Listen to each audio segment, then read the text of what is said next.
gélaste, qui ne rit pas ou n'a pas le sens de l'humour. Thébaïde, Thébaïde, lieu sauvage isolé et paisible où l'on mène une vie retirée et calme.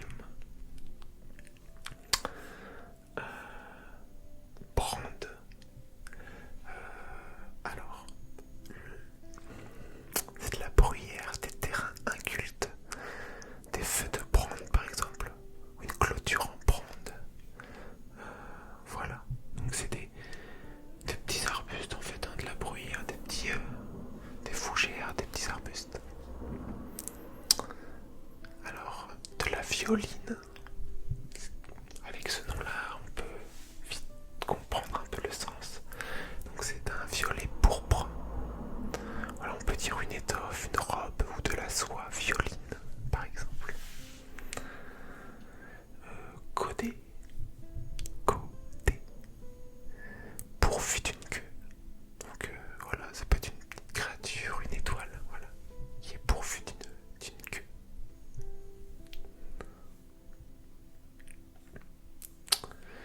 Rhodomon, Rhodomon. Donc ça a plusieurs sens.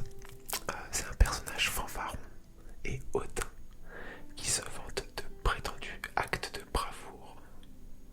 On peut dire voilà, quand quelqu'un est fier, voilà, c'est un peu ça. Faire le Rhodomon. Voilà, ou Rhodomon, ça veut aussi dire qui témoigne d'un tel comportement.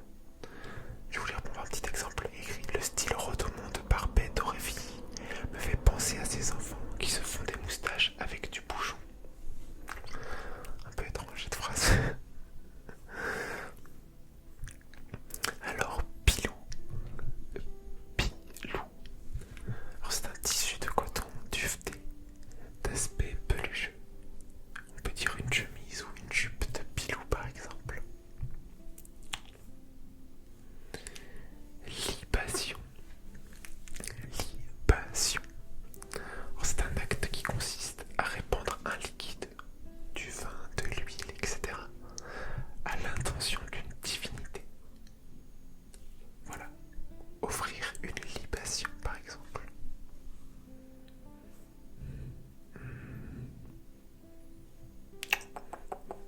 Qu'est-ce qu'il y a d'autre? Au pied ou au bourg, par exemple. Alors, c'est la partie tendre du bois qui est un peu blanchâtre, qui se forme chaque année sous l'écorce, autour du cœur de l'arbre. Je ne sais pas si vous voyez ce que c'est. Je vous laisserai aller voir. Si vous voulez des images, je vais pas mettre des images pour tous les mots. Sinon vous allez plus me voir tout simplement parce que j'enchaîne pas mal les mots. Ou je vais devoir mettre les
un cénotaphe.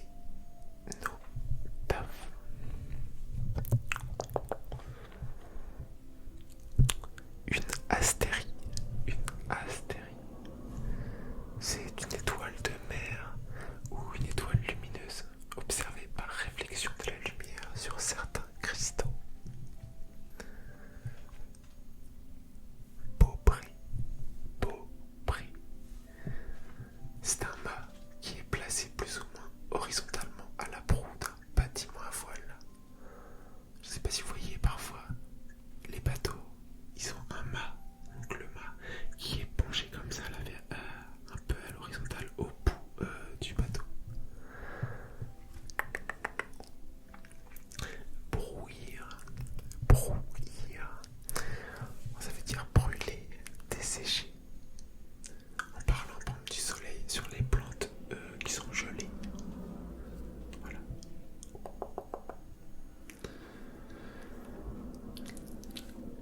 Pécan. Pécan. Le plus souvent c'est au féminin pluriel en parlant d'une humeur, par exemple. Donc vicié ou trop abondant dans l'organisme est censé provoquer les maladies. Je vais vous lire l'exemple parce que ce n'est pas très clair. Le roi a des humeurs pécantes qui lui pèsent sur le cerveau, qui vont le lui remplir et la crise est imminente. Voilà, voilà. Flegme. Ça, c'est un mot qui est un peu plus connu, je trouve. Alors, c'est un caractère d'une personne calme et imperturbable qui garde son sang-froid en toutes circonstances. Enrainé.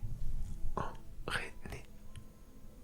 Alors, c'est mettre les guides ou les rênes à un cheval, tout simplement. Il y a peut-être plus de personnes qui connaissent ce mot-là, enrainé, tous ceux qui font de l'équitation. Je pense qu'ils ont peut-être déjà entendu ce mot. Pile barré. Pile barré, donc c'est un mot familier qui veut dire bigarré par un mélange bizarre de diverses couleurs. Par exemple, on a pile barré ce mur d'une étrange façon. Une hypotypose. Hypotypose. Hypotypose. C'est une figure de style consistant à décrire une scène de manière si frappante qu'on croit la vivre.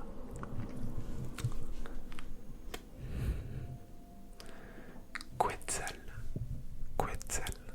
C'est un oiseau des forêts d'Amérique centrale, au plumage vert mordoré, pourvu, j'ai le mal, de longues plumes caudales et d'une huppe. Le Quetzal. Inédit. Inédit, avec un E à la fin.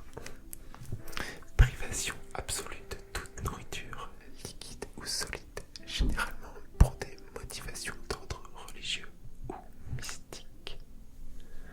J'aime bien vraiment ce genre